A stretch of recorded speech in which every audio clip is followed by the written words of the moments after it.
नमस्कार, मैं हिंदी टीवी देखने वाले हमारे सभी दर्शकों का बहुत बहुत स्वागत है।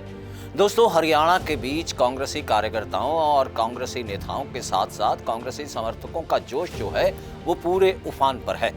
दरअसल इस साल के अंत के करीब जो है वो हरियाणा के बीच विधानसभा चुनाव होने हैं और हरियाणा के बीच अपने प्रदर्शन को देखते हुए कांग्रेस ने अभी से अपनी कमर कसनी शुरू कर दी है।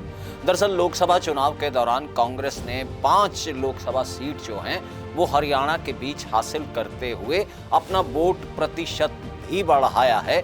इस बात को कांग्रेसी नेता बार बार दोहरा रहे हैं और साथ ही अगर कांग्रेस की बात की जाए तो उसके विधायक व उसके नेता अपने अपने इलाकों के बीच पहुंच लोगों से अभी से संपर्क साधते हुए उनकी समस्याओं को सुनने में जुट गए हैं। इसी कड़ी के तहत कांग्रेसी विधायक कुलदीप वत्स जो हैं वो झज्जर के अनाज मंडी स्थित अपने कार्यालय पहुंचे, जहां पर उन्होंने अपने पार्टी के समर्थकों और साथ ही साथ आम जन को पेश आ रही समस्याएं जो बादली विधानसभा क्षेत्र से संबंध रखती हैं उन पर चर्चा की और साथ ही साथ लोगों को आश्वासन भी इस बात का दिया कि उनकी समस्याओं को पहल के आधार पर हल किया जाएगा।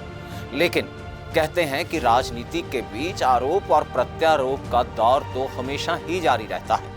माई हिंदी टीवी की टीम से बातचीत करते हुए विधायक कुलदीप वत्स ने इस बात का हवाला दिया कि मुख्यमंत्री हरियाणा नायब सैनी जो हैं वो कांग्रेसी विधायकों से पक्षपात कर रहे हैं।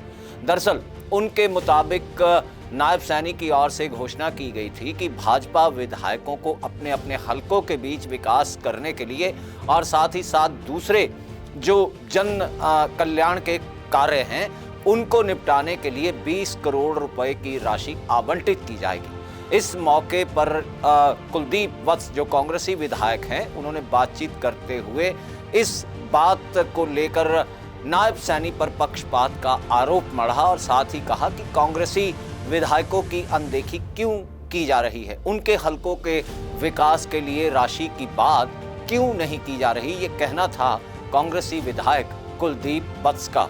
मैं बादली हल्के की बता दूं, बादली हल्के में चले जाओ, पूरे हरियाणा के इनके एमएलएज विकास के लिए रो रहे हैं, कामों के लिए रो रहे हैं। अब कहते हैं कि प्रत्येक एमएलए को हम 20 करोड़ रुपए देंगे।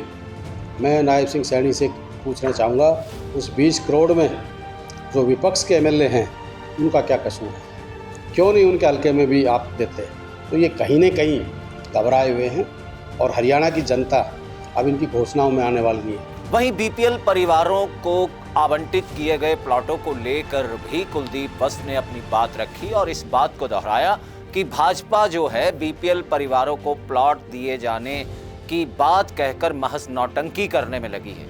उनके मुताबिक हुड्डा सरकार के राज में ही बीपीएल परिवारों को तकरीबन लाखों के हिसाब से प्लॉट आवंटित किए गए, जिनमें से 20,000 की रजिस्ट्री अभी तक जो है वो नहीं की गई है। लिहाजा अब सरकार उन्हीं में से जो है प्लॉट आवंटित करने की बात कहते हुए महज अपनी पीठ थपथपा सिर्फ घोषणाओं का पिटारा जनता को सौंप रही है, जबकि बीपीएल परिवार जानते हैं कि उन्हें प्लॉट किस सरकार में और किस मुख्यमंत्री ने आवंटित किए थे। चौधरी भूपेंद्र सिंह हुड्डा जब मुख्यमंत्री थे उन्होंने 3.5 लाख हमारे बीपीएल परिवारों को प्लॉट दिए।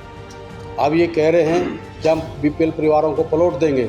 जो 20,000 जिनकी रजिस्ट्री बची हुई थी वो उन रजिस्ट्रियों के भी पूर्ण रूप से नहीं करा पा रहे, उसमें अपनी पीठ थपथपा रहे हैं। और इसमें हमारे SC BC के जो बीपीएल परिवार हैं उन्हें सब ने पता है कि ये प्लॉट किसने दिए। विधायक कुलदीप वत्स अपनी बातचीत के दौरान यही नहीं रुके, उन्होंने बेरोजगारी के मसले को लेकर साथ ही साथ किसानों की बात कहते हुए जो है भाजपा सरकार पर खूब निशाना साधा और इस बात का हवाला भी उनकी ओर से दिया गया कि आने वाले विधानसभा चुनावों के दौरान जनता जो है वो कांग्रेस के हक में जनादेश देते हुए भाजपा को सत्ता से बाहर का रास्ता दिखाएगी। इस बात में कोई दो राय नहीं।